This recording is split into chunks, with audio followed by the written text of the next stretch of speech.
Welcome to Bikefit and Beers. I'm James.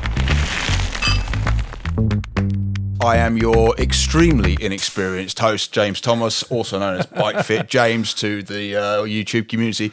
And we've travelled all the way up from southwest London to Velo Atelier to meet up with Lee Prescott, who is the owner of Velo Atelier, but also the president of the IBFI, the International Bike Fitting Institute. Lee, thank you for having us. You're very welcome. It's good to see you.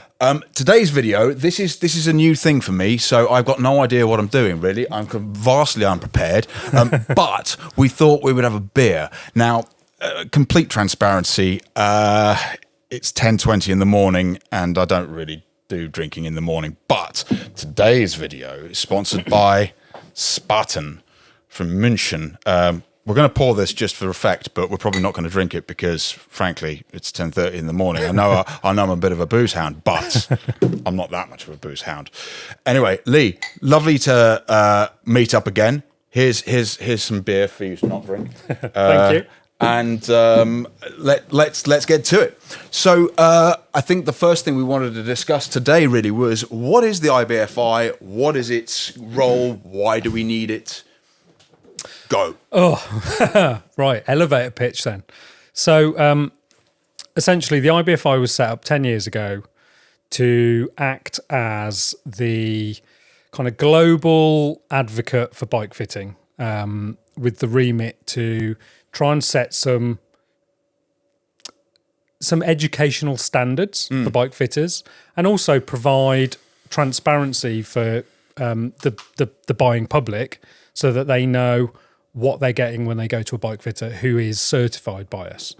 And it had a bit of a sort of a rocky history, I would say, under its previous guys. I mean, I know I certainly on the Cave Media channel spent a little bit of time talking about it, and then we sort of discovered that it became a bit of an old boys club, and there were very highly rated kind of physiotherapists and doctors that didn't have a great amount of experience in the field. So as a result, I sort of stopped talking about it because I kept having people coming through to me who had been treated by, very highly certified IBFI fitters, and they were in all kinds of having all kinds of problems. Yeah, absolutely. So I guess, and certainly since your tenure, which started a year ago, Almost exactly a year ago today. And how are you finding it?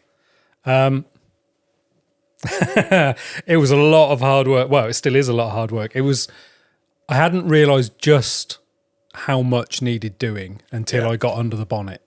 Because I totally agree. Previous to me taking over last year, I'd been acting as vice president, and that didn't really give me much transparency. Essentially, I edited the magazine and I worked on the Constitution. There's a magazine? There was. Oh. It pretty much fell over a little bit about a year ago because we just ran out of time to work on it. Pretty much when I took over presidency, the magazine stopped because I just physically didn't have the time to do it because there was so much else to do. But we are bringing it back. Since your tenure, I was going to say, we seem to have perhaps lost some members. That might have been a good thing. Yeah. We've gained a few as well. Yeah. I feel In fact, like the certified membership of people that we've certified has over doubled the certified members. Fantastic. In the last year. So, and that's giving the consumers, like the bike riders at home, more options for getting to a reasonably well qualified bike fitter. Yeah. Yeah.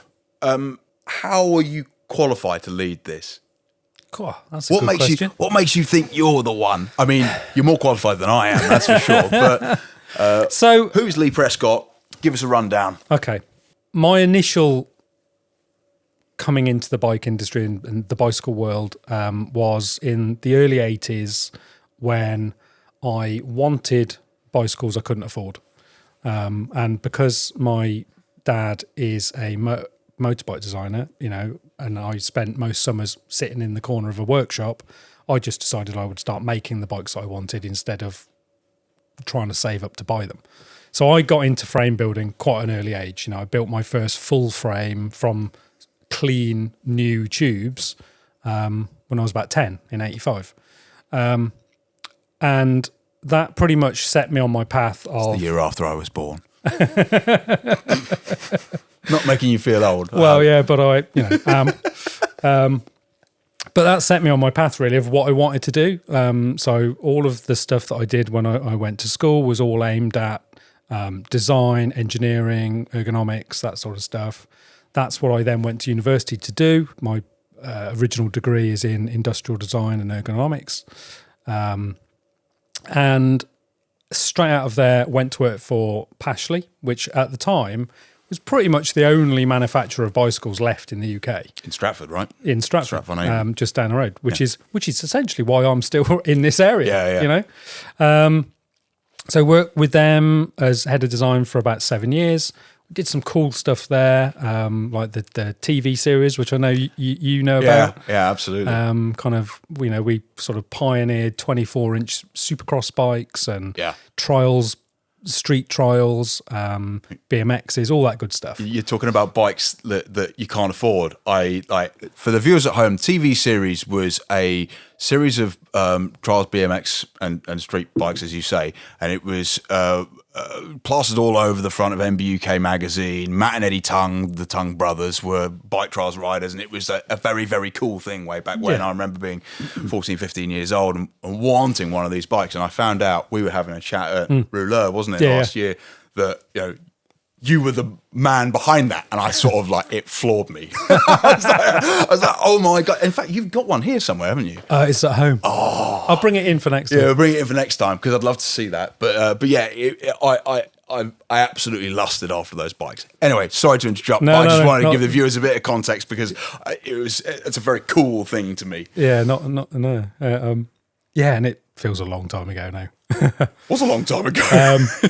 But yeah, so when I left Pashley, I then set up my own little business designing BMX frames and components called Hidden Nation, and I did that for 2 or 3 years.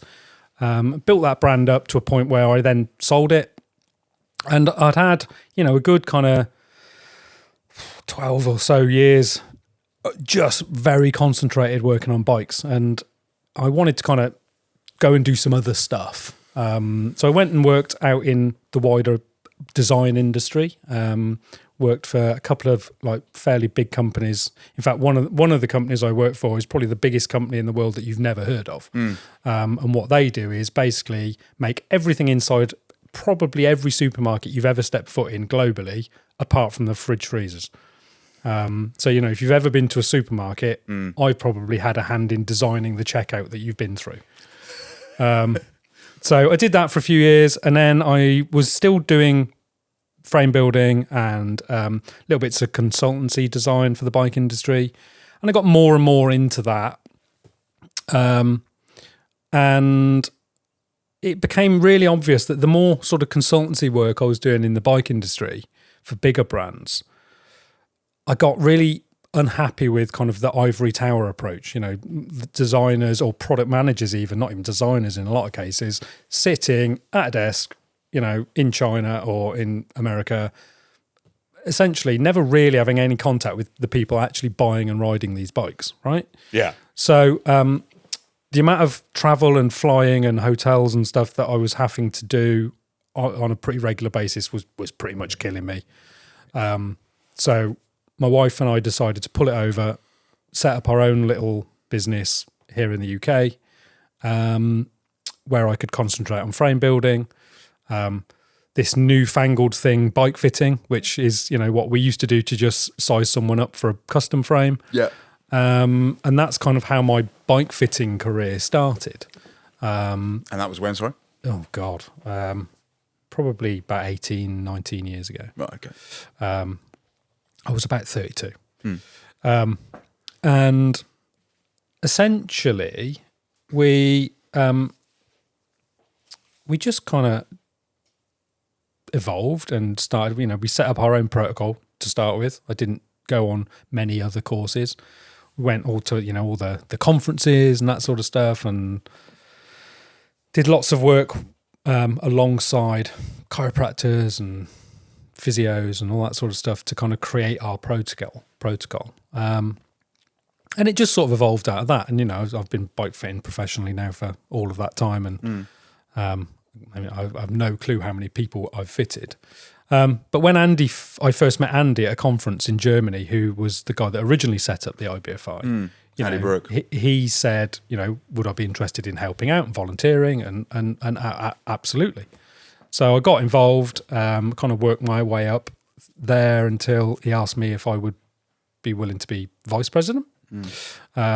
During all this period, I did my master's in business, kind of started my original doctorate, which kind of is still to be finished. But essentially, I've always been a commercial fitter. I've been through academia a little bit, and I went to a good school and all that good stuff. But essentially, I'm a commercial fitter. That's what's important to me, is because you can be the best bike fitter in the world, but if you can't run a business to allow people to come to see you for that, earlier, what is the point? Yeah. Right? Because you're not getting your knowledge to the people that need it. You're not helping anybody by going out of business. No, exactly. So here was a question for you. From memory, there used to be a steering committee. Yes. Which was headed up by top physios, experienced bike fitters, like Porritt McGlynn was on there. Wendy Holiday. All these kind of big, like, as a kind of budding bike fitter, these are the kind of names that you put on a pedestal. Yeah. Was there like a voting system, or like were you voted in, or was it just Andy just... Yeah, literally when I took over, Andy was done. He put his heart and soul into it for 10 years. Yeah, bless him. Life had got in the way, which is why it had started to decline. And he just needed out. So I gave him that out. I was like, look, I'll take it on. Originally, I came on as interim president until we could get things sorted.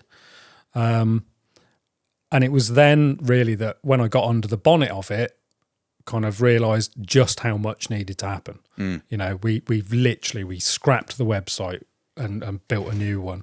The certification process was a complete bugger's muddle. Yeah.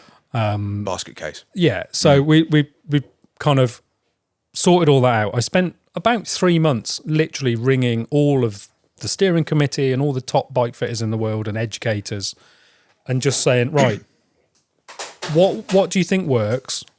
What do you think's wrong? And pretty much everyone was agreed really on what was good and what was bad. So I've spent, this first year trying to hit the big stuff that was just wrong. People not getting back to emails, all that stuff. I'm terrible for that. People, we had people asking us for certification, and then no one would reply to them for 3 months. Oh, right. Okay. And stuff like that. So now it's a week at max. Okay. And I hope, hopefully most of the time it's within 2 days. So here's something for us then, for our non-fitter viewing public at home. What does it take? What does it take to become an IBFI certified fitter? There are 4 different tiers. There are 4 different levels of qualification. Yep. To start at level 1, I mean, certainly I remember way back when it first started that, a single retool course don't get you level 1. In fact, you have to go through multiple courses. But I mean, it's been a while since I've looked at it. What does it entail? How do you get into the IBFI? How do you become a certified fitter? What's involved? Yeah. So this is the bit that actually is straightforward, but a lot of people get really confused, right? So the steering committee and the scientific subcommittee that was set up, that includes all of these, like very clever academic fitters that we've talked about. They created the common syllabus and that is essentially a minimum requirement of knowledge required at each level on the academic bike fit side. Right. So if you look at level 1, that entails things like, you need to understand muscles and how they work. You need to understand the skeletal system. In essence, we're not asking you to remember all the Latin and every bone. With the muscles, you haven't got to know all about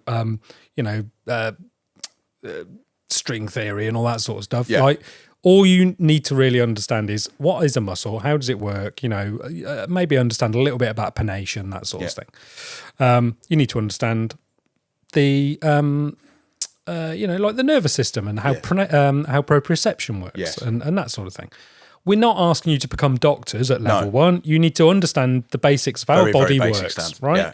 Because if you don't understand how a joint works, now a muscle enables that joint, how are you going to get someone on a bike and look at their movement and go, oh, well, I think you're doing this kind of thing, right? So really for me, level 1 is about basic understanding of the human body, and understanding of critical thinking so that you can, you can look at a person, you can look at their position on a bike, you can look at you can identify what's wrong with their position, and you can put some basic experimental process in place to then put them into a better position. I think also key within that is teaching people to know their limits. Yes. At that point, because they're not doctors, they're not physios. Yeah. It's do not overstep your bounds. Yeah. At level 1, I would love, my absolute goal would be if every decent bike shop in the world had a level 1 certified person on the shop floor. Yeah, absolutely. Because then at least all the people that got sold bikes would be on the right size bike in the first place. Yeah, well, that's an industry-wide big problem, right? Yeah. Right.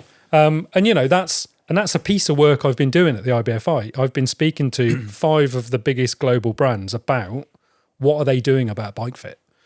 They're not. And there's some movement actually. Good. And because we both know, we've both lived through the bad old days. Yeah. Of how expensive can you get a tape measure? Yeah. Do you know what I mean? It's just like, well, let's have Retool and Guru and well, absolutely. But I mean, while we're on the subject of education, that the all of these big American bike brands, I mean, Specialized had BG Fit, and then it then acquired Retool. Trek had Precision Fit, and they all sort of fizzled out. It all sort of disappeared. I certainly, I think that Specialized kind of pulled the plug on even the Retool training side of things. I am told that Giant is starting to take a bit of interest in bike fitting, but that all sort of went away. And one of the pieces of advice that I used to give to kind of would-be bike fitters, because of the YouTube world, people would ask me, how do I become a bike fitter? I used to say, go on as many courses as possible. But the state of the education system for bike fitting is virtually non-existent, right? Would you agree? I mean, I'm ignorant to it, but it's been really interesting. So one of the things I did when I took over was we contacted all of the known educators, right, and said, look. So Tony Cork. And I was actually surprised by how many there are dotted around who I'd never heard of. Yeah. And admittedly, some of that is because I don't live in the US now, and all that sort. But ultimately, we spoke to pretty much every educator on the planet and said, look, here's the common syllabus. How does your training fit into this, and how does it marry up? So in your initial course, are you covering all the basics that are in level 1 syllabus? What about level, all that sort of thing? And interestingly, most of them are not far off. Yeah, so there wasn't much pushback. No, no, not at all. In fact, I've not had a single educator come back and go, I'm not interested, go away. Well, I mean, on that, because most bike fitters, good bike fitters, they just want everybody to do good bike fitting, right? Yeah, like that's that. I mean, that's what this is all about. That's why we've driven up here to come and have a chat, because you and I, for the viewers at home, Lee and I have known each other quite a while. I think our paths first crossed actually when I was at Sigma Sport. You came up with Dartfish. Yeah. And but we both have conversations quite regularly about the state of bike fitting, and it is in a state. I think you'd agree. Certainly with there's a lot of kind of shop residing bike fitters and all of this kind of stuff that can be a little bit dangerous. And this isn't about poo-pooing people. It's about improving the offering that the bike fitting industry can provide to consumers, right? Yeah. So is that changing then? So you've got your syllabus. Yeah. Are we seeing more bike brands taking it up? So honestly, in the last 6 months, I've probably done nearly every training course on the planet. Yeah. Oh, bloody hell. Which has been interesting. Yeah, I bet. And there's been some really good ones that really stand out, and there's been some that are kind of almost there, but just need a little tip over the edge, and just it's like just add this and that. I think what's really been interesting with the education stuff that I've been looking into is there are differences, and there are like global cultural differences. The way old school fit is perceived in the US, where all this really started commercially, the way they do fits in the US is different to the way we do them over here.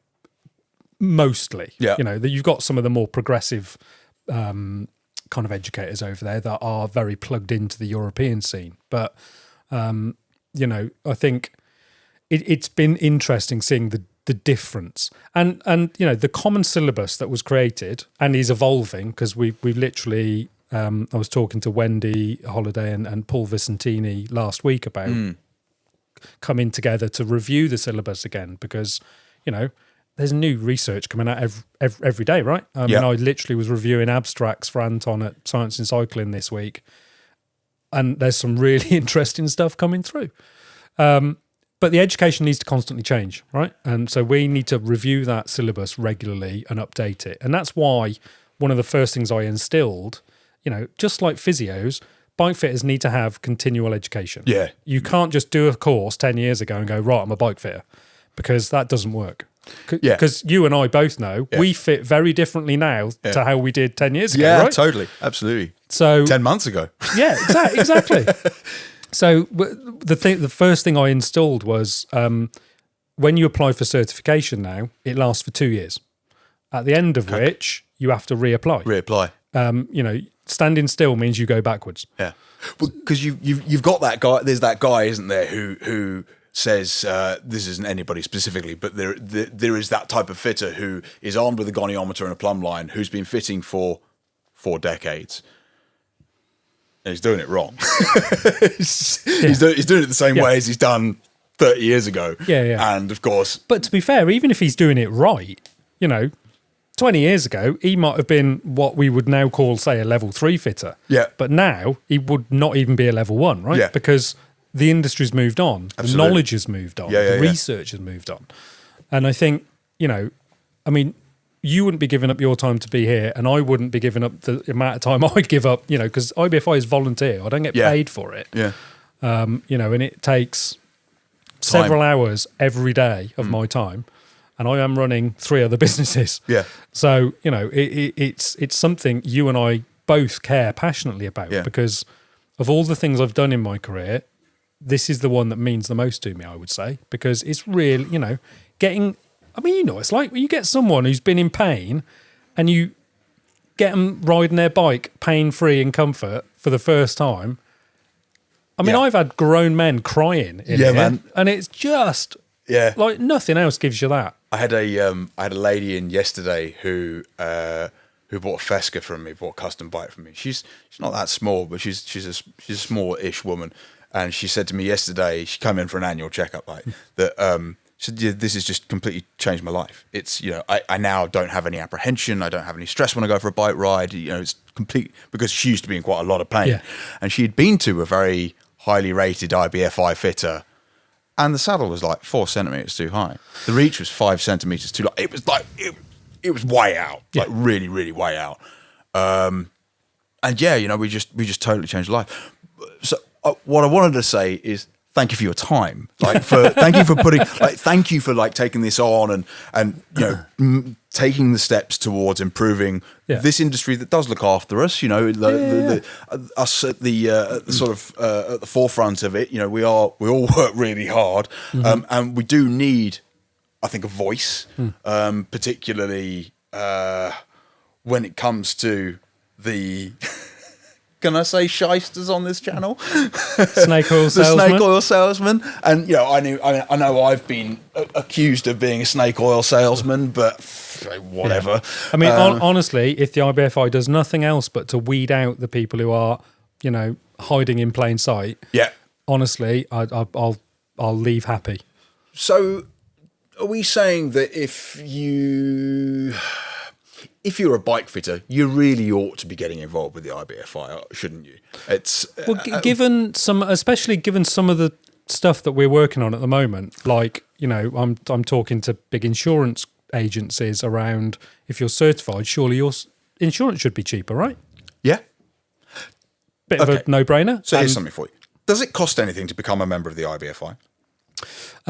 There's a couple of different types of membership, right? So you can join as a non-certified fitter, and that's aimed at people who want to become a fitter, right? Yeah. So it's half the price of a normal certified membership. Yep. And it gives you access to all the kind of member discounts and the forums, and in the members area there's sports science, research papers. There's a whole bit on the business of bike fit and business advice and resources. You know, there's a lot of good resource there. Plus, you know, I'm hoping soon to be able to start. There's a mentoring scheme that we're working on. Okay. We've just got a couple of legalities to get through. Yeah. We're working on that. And so that really, to me, is about creating pipeline for good fitters. And that's been incredible. Like the amount of people that have, and globally, you know, the interest in fitting in Asia at the moment is off the charts. A lot in Malaysia, isn't there? Yeah, and it's Indonesia mad. and that sort of thing. And it's been like, that's been really nice. You know, we've now got, I would say, I think from memory, our new newsletter goes out today. So I did look at the figures yesterday. There's currently 500 members. So, you know, you can become a non-certified member. You pay a small fee, you get access to all the stuff. What you don't get within that is certification. Yeah. Because at that point you're not certified. And also, and because of that, obviously you don't appear on the Find a Fitter map, right? Which is the main one of the main reasons for kind of wanting to be involved in the IBFI, right? Yeah. Especially if you live in a sparsely populated country like the United States, for instance. We need to get more fitters certified over in the US. So budding would-be bike fitters in the US, get in touch. Yeah. A lot of bike fitting education historically was you would turn up to whoever it was, you would pay your money, you would pass, and you would be unleashed upon the world to set people's saddles too high. Yeah. I'm not going to mention any names because it would be unfair on BG Fit. Is there a failure rate? Can you fail? And and to follow up on that, is there any follow up?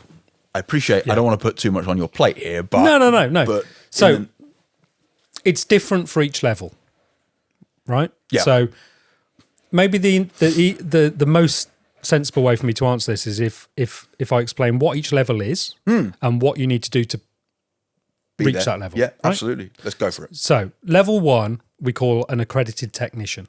We actually don't even call it a bike fitter. Yeah. Right. And at level 1, you've got to demonstrate that you've been through education that covers every part of the syllabus. Hopefully you've done more, so you know even more than the bare minimum. And that means that you are able to, you know, understand what good bike fit looks like and get people on the right size bike. You know, so to me, level 1 is all about bike sizing. And like, we're not asking you to look at injury, asymmetry, issues with tissues, that sort of stuff, right? Level 2 is a little bit more in depth. You need to demonstrate that you are professionally fitting. We need, you know, and in this modern world, checking up on people's efficacy is quite easy because there's social media, Google reviews, all that sort of stuff. So even if it's not someone I can go and visit because they're not in Europe, we can check up on them. Okay. So level 2 adds multidisciplinary fitting. There's some more physical assessment stuff. There's a little bit more in-depth knowledge around problems with the body, that sort of thing. Level 3 is a more advanced fitter. Becoming a level 1, you can do pretty quickly. Level 2, I would say, is going to take you at least a year. Yeah. Right? Level 3 is going to probably take you 5 years. Okay. Okay? Because I need to see quantity of fit. Yes. Yeah. So you need to be actually fitting and fitting a lot of people. Yes. Because in that tells me a couple of things. Firstly, you're good enough that people are coming back to you and see it like you've built a reputation. Yeah. But also that is the point where we're starting to ask for case studies, a little bit of peer review, that sort of thing. Level 4, which is like a master bike fitter, that's the point at which you are expected to be giving back to the industry, right? So you need to be doing research, mentoring, Doing a YouTube channel. advocating Bikefit, right? You know, I mean, you joke, but the amount of exposure that you give the industry through what you do is vital. Yeah. Right. So that counts. And that's really to be level 4. That involves peer review now. Yeah. It didn't previously, but now it does. Right. So I went and peer reviewed someone in the UK recently. Literally spent a day with them, watched them doing their fit, and it was really interesting because the opposite end of the spectrum to how I fit got the guy in probably exactly the same position I would have put him in. Yeah. But by very different methods.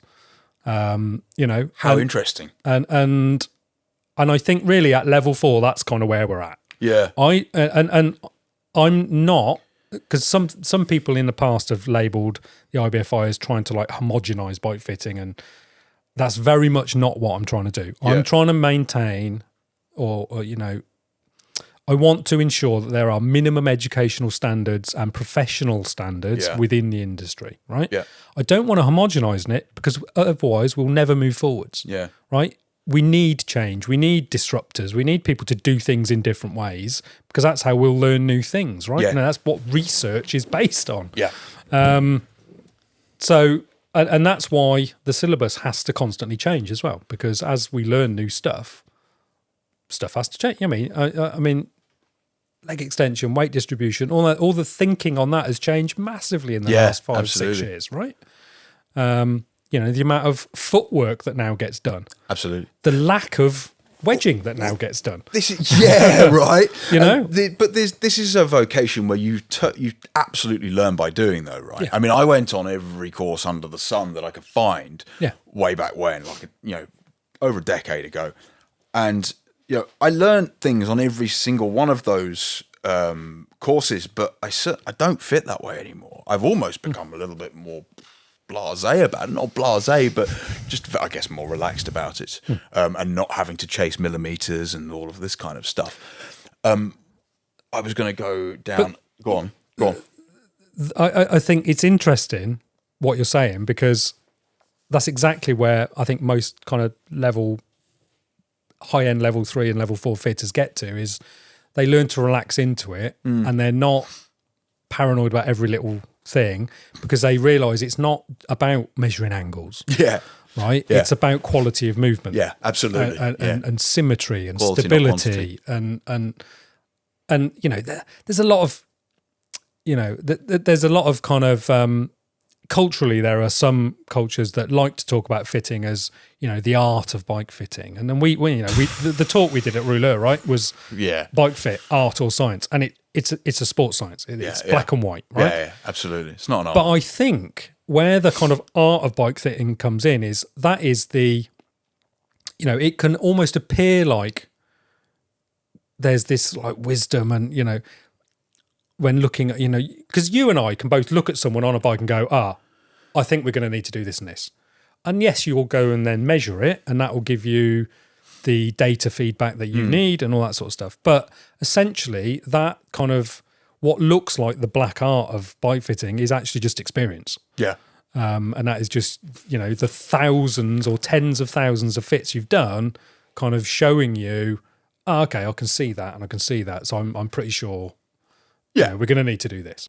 I think there is an element of art in the theatre of it. And when I say theatre, I don't mean about, smoke and mirrors. I'm talking more about creating an enjoyable experience. Yeah. Because something that I certainly learned from when I first started bike fitting, and I wouldn't interact with the customer. They were just like kind of a piece of meat on the bike. You'd measure it, you'd mark them up, you'd measure them up, you'd fit by numbers, and the whole experience was just kind of shit, really. It was just, it sucked. You didn't speak to the customer. You'd go, right, that's your position. And they'd leave and go, okay. And then they didn't, and guess what? They never came back. Right. And I think we've seen just a huge amount of success. We're successful because, you genuinely want to help people. You want to interact with people. And also there's this sort of built-in arrogance in new fitters and younger fitters, less confident fitters, that this is how it should be, and that's what the computer says or whatever it is, so it's right. Yeah. And this kind of need to rely upon a motion capture system or an algorithm or a number, a set of data, preordained data. The bad old days of computer says no. Yeah, totally. And that this is particularly like, are we going to get sued if we start talking about the problems behind Retool? I mean, the problem, the problem, there isn't a problem with Retool. It's a very good measurement tool. Well, exactly. But there's a hint in the name with Retool. It is just a tool. Yeah. And you get these people, and this is how excellent the specialized people are at marketing. They've created this system that gives you the perfect fit. And people then come in and say, people say to me, I had a Retool fit. Yeah. And this shows that's like how I've had a Snap-on's bike service. I've had a spanner service. Yeah. This is how good specialized are at marketing, that they've created this brand. It's basically McDonald's, but nonetheless, it is a very well-known, very to the lesser, it's well-regarded. I think that it's an incredible system, but I think the biggest problem is the lack of education in the background. And certainly, speaking to a good friend of mine who is a global Bikefit educator, he'll remain anonymous for this instance, he was saying that once he taught kind of new Retool fitters to actually fit properly, like look at the human being, they stopped using the Retool system altogether because it's labor intensive and all of this kind of stuff. As you say, it's a fantastic measurement system, but it does take a lot of time. Yeah. And I think the McDonald's analogy is perfect, right? Because what those types of systems do, and it's not just Retool, there's others, right? Yeah. STT. They, you got like, you used to have Guru, there's Velo Atelier, there's loads of those protocols. sorts of systems. What they're really good at is, sort of standardizing a fit kind of thing. So you're going to get that fit in any of those places and it'll be the same, like a McDonald's Big The outcome's Mac, preordained, right? Yeah. So it's like, that is the Big Mac of bike fitting. Yeah. Now, you could go into a McDonald's and use their equipment and cook a Michelin star burger, right? But it's the person that's doing that, not the protocol that McDonald's have instigated. Yeah. And I think that's almost the perfect analogy. It's like, it's a tool. And there's a problem with process-driven bike fit anyway, isn't there? Because humans aren't all the same. Yeah, absolutely. And then, we as a business, my business at Bicycle, we have 5 bike fitters, including myself, and we hired a bike fitter, years ago, and it doesn't work for us anymore. And I won't really get into why, but we now do not hire bike fitters; we train them internally. Yeah, and so as a result, it's the same here. Louis, who works for me, he literally shadowed me for 2 years before we let him loose. Exactly. And that's what we do, and that's as a bike fitting company, we're about to open a 3rd bike fit studio. That's kind of how we have to operate now, because we can keep control over the education. Most of my new fitters, they sit in a corner. Yeah, not quite 2 years. They sit in a corner for 6 months, but they come from PT background, massage therapy. They've got some understanding of how the body works before, and they're cyclists as well. Yeah. Claire, one of my fitters, she's a bike racer and an ex-massage therapist and a soigneur, and she's got masses of experience. Dan is an ex-PT and rides bikes at a reasonable standard. Andy Fenn, Andy Fenn's one of my bike fitters, and is an amazing job, ex-pro racer. But we bring these people in from different parts of the world, and then we educate them and school them on how we do bike fitting. Yeah, it's exactly the same in our service centre, right? Both the guys that work in our service centre are not like originally mechanics. They're both one of them's a Rolls-Royce engineer and the other one's a Siemens engineer. Yeah. Who have both basically retired and have now come to work for us because they are now doing something they love. Yeah. But what's great about that is that they know how to talk to our type of customer, right? Yes. I can teach them how to turn a spanner. Yeah. And actually, to be honest, a couple of them, like, they're teaching me things now. Yeah.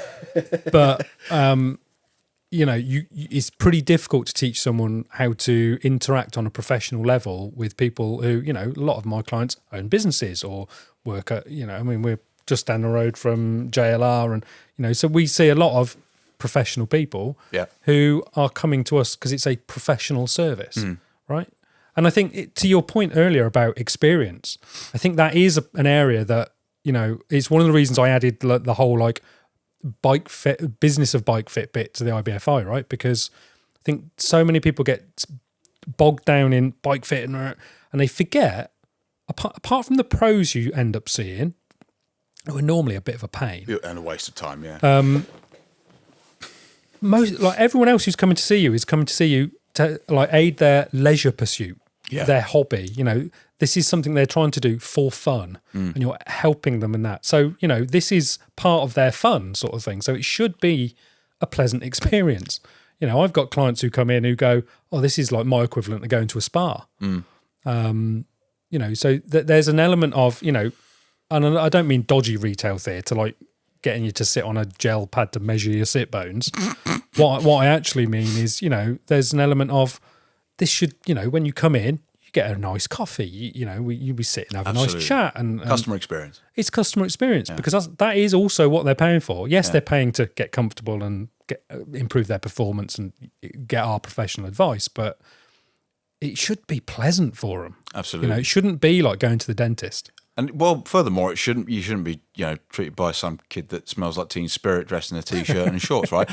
I'm wearing shorts today because I went mountain biking, and me and my business partner went mountain biking in Wales last week, and I fell off and I hit a rock.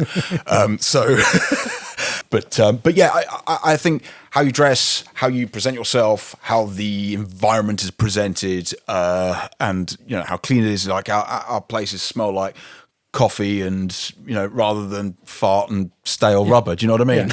Yeah, exactly. There's a reason why we atomize essential oils into the air, and it's just like it's all these little details that add up. But okay, so keeping this back on track to bike fitting. Sorry, but no. But it is. It's sort of. Do you not think? I mean, I certainly believe this. The biggest problem with bike fitting is its attachment to the bicycle industry. Because a very wise man once said to me not so long ago that the bicycle industry is awash with enthusiastic amateurs. Yes. Can't imagine who that was. Me. Yeah, it was you. But I don't. I mean, I've worked in a lot of facets of the bike industry, and have you worked in a bike shop apart from this one? I did one summer. Right. Okay. Yeah. I was a mechanic in a bike shop one summer. Yeah.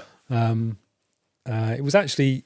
It was after I'd left Pashley, and I was setting up my business, and I just worked in one of the local bike shops in Leamington for a summer. And I mean, I can't help myself. So we ended up designing a whole range of trial stuff and BMX stuff for him, and brought it in from China for him and that sort of thing. But essentially, I was working in a bike shop. Yeah, and you made no money as well. Oh God.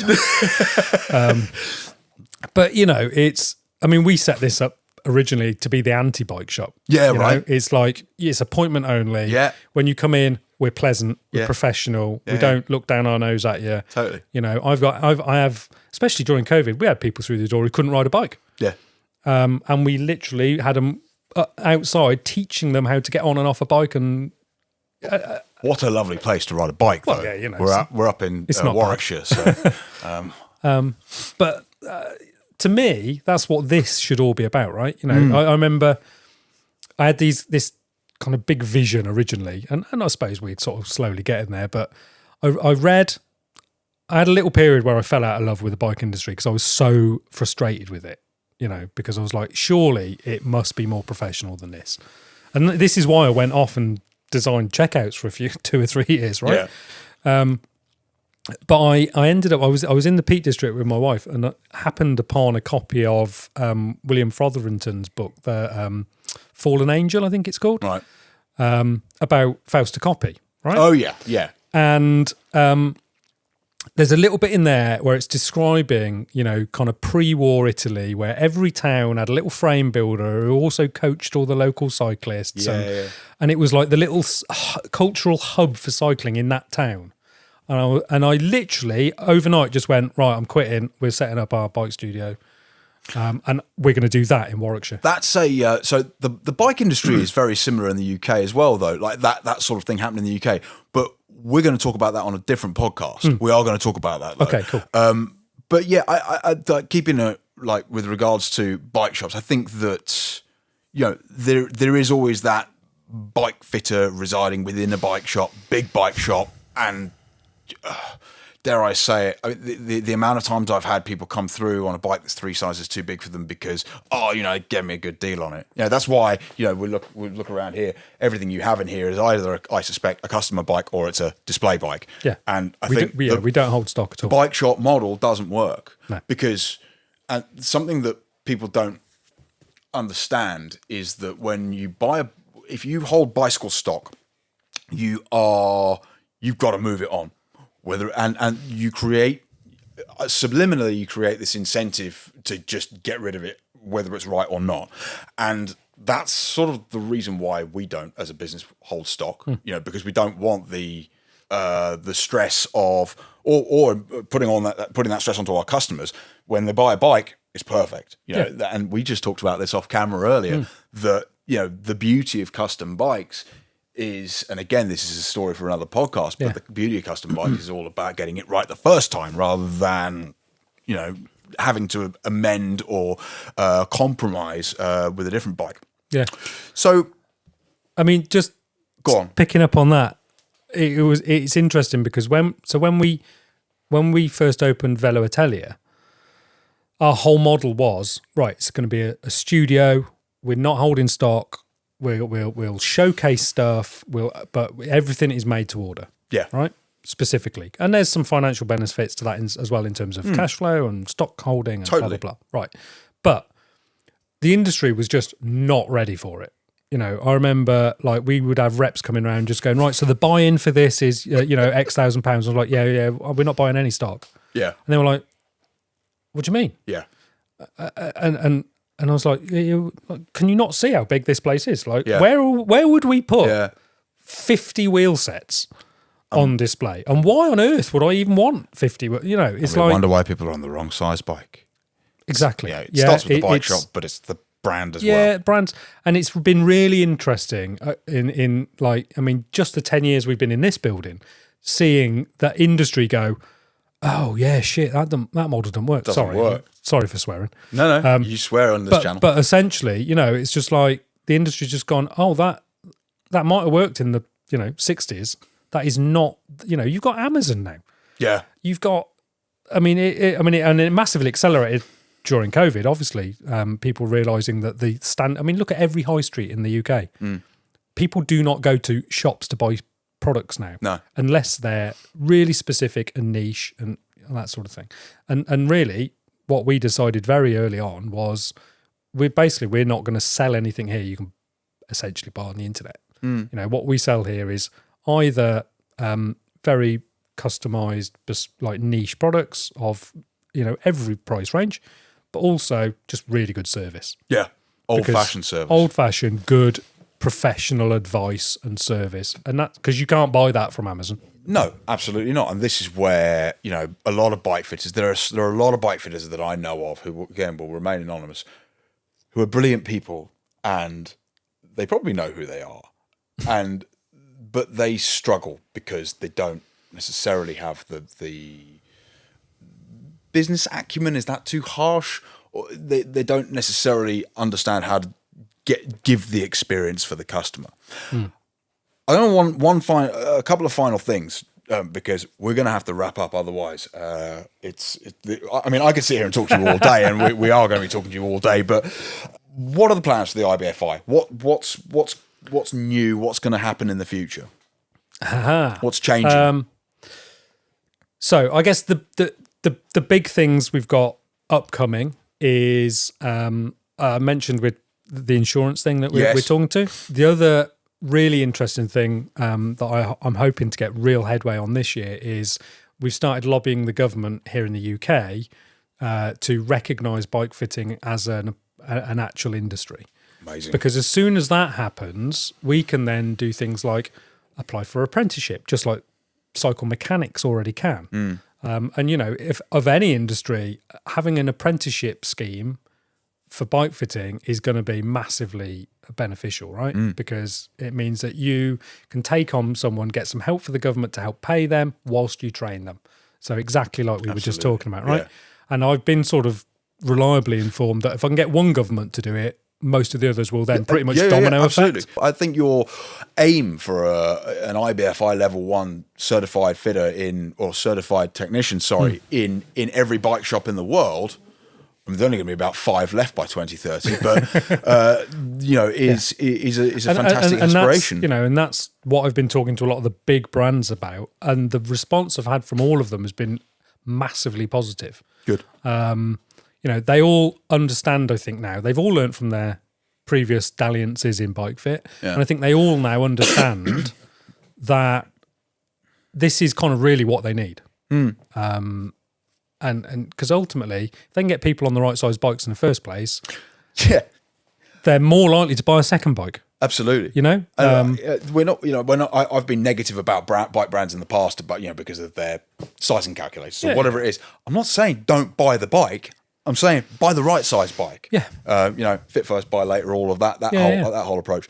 But I think that bike fitting can be instrumental in improving the cycling industry altogether.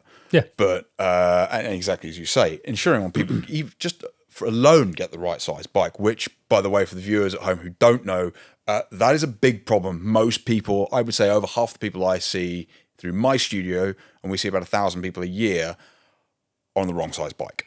So it's a global industry problem.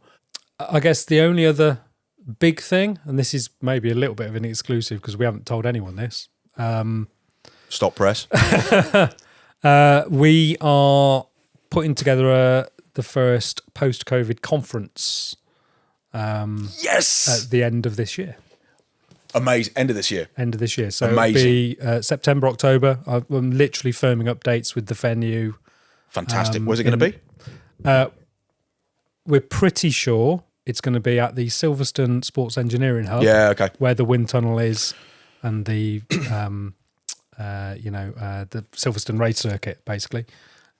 So for context, for the people watching or listening at home that don't know what we're talking about, there used to be a series of conferences that I used to attend every year that were run by CycleFit, Phil Cavill and Julian Wall. GBMized on the opposite and GBMized, and it was a series of lectures where we would get, Happy Friedman and Barney Wainwright, thank you. Yeah.